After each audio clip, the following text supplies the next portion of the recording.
Hey, I'm Pastor Mark. I'm pastor of the Community Baptist Church in Altoona, Pennsylvania, here in the big old railroad city.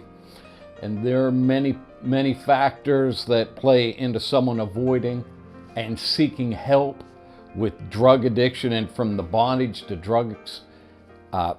Here's Christ's mission. Christ came to set the captive free, and he brings you from darkness to light. And the book of Luke says he came to proclaim the acceptable year of the Lord, to proclaim Jubilee. Christ came to set you free. Sometimes people are not ready to admit that they have a problem. That can be one reason. But if you won't be honest, you can't be helped. And more than anything, you want to get help with this addiction and with this drug problem.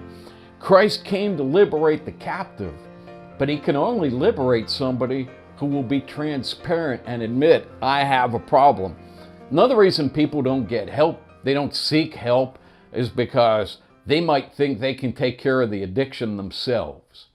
Or they might avoid treatment, they might avoid getting help for their addiction. They don't want to talk about it because then they'd be exposed. It would out them.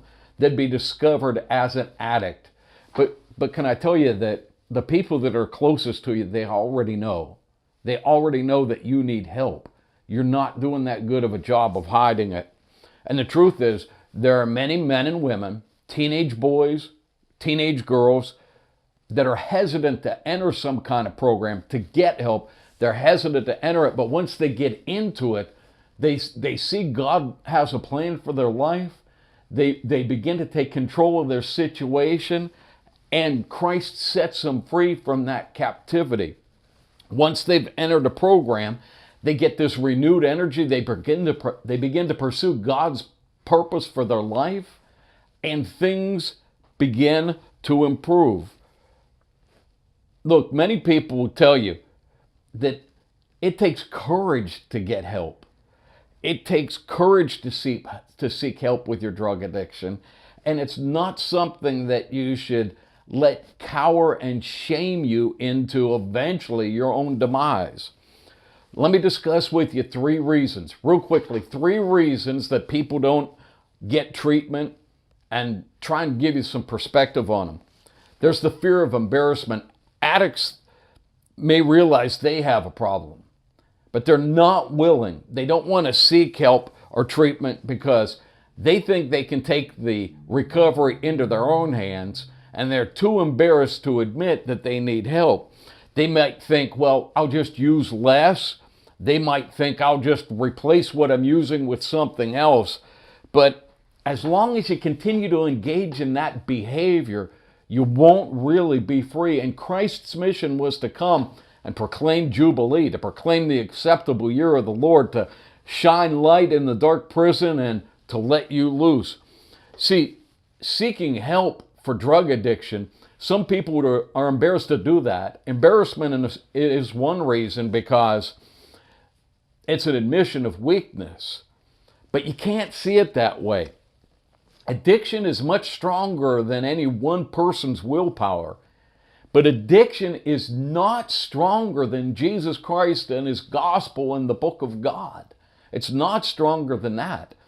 Addiction is stronger than any one person, but it's not stronger than God's great grace. So lay aside your ego, humble yourself, be honest, and realize it takes more than just one. It takes you and God and others to win this battle. There's also the fear of judgment.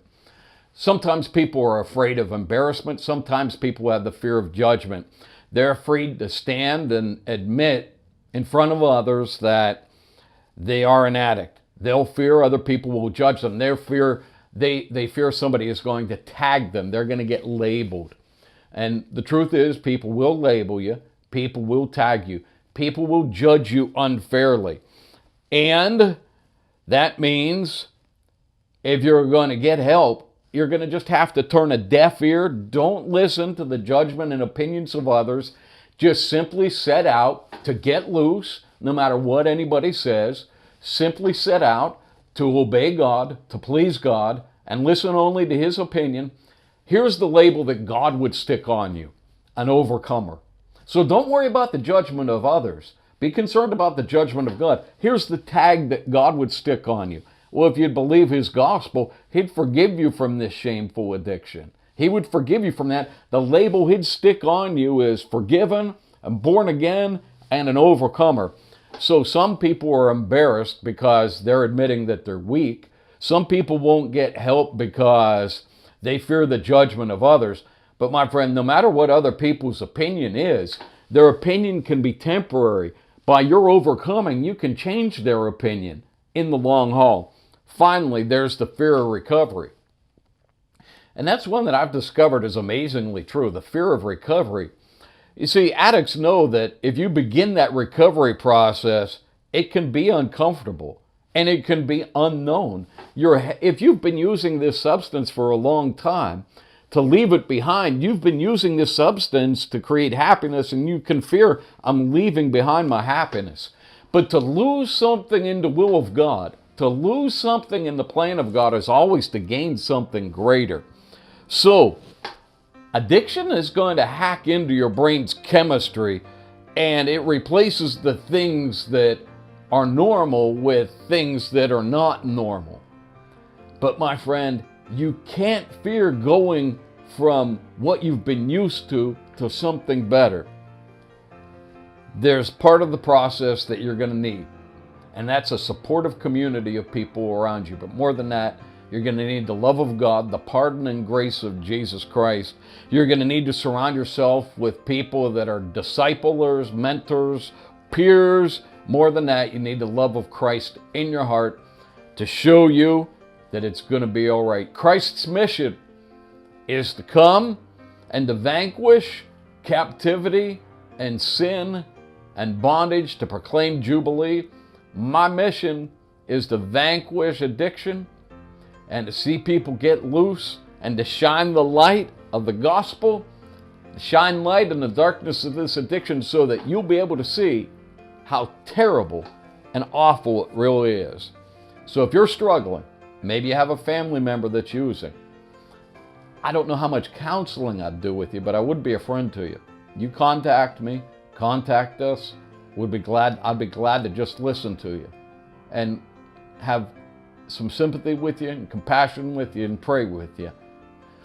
Just remember, my friend, Christ came to proclaim Jubilee. It was his whole mission to proclaim the acceptable year of the Lord. Don't let those reasons that we talked about keep you locked up in the prison of addiction.